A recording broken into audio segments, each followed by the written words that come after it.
Hello mga bes! Ito po ang naisip kong ulam ngayon for today's video. Ensayladang talong po.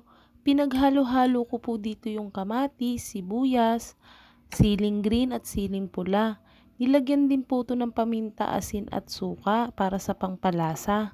Meron din po tayo ditong pritong isda na hasa-hasa. Kumuha na rin po kayo ng pagkain at sabayan nyo akong kumain mga bes.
Salamat sa panonood. Salamat din sa mga palaging sumusuporta at nagsishare ng aking video.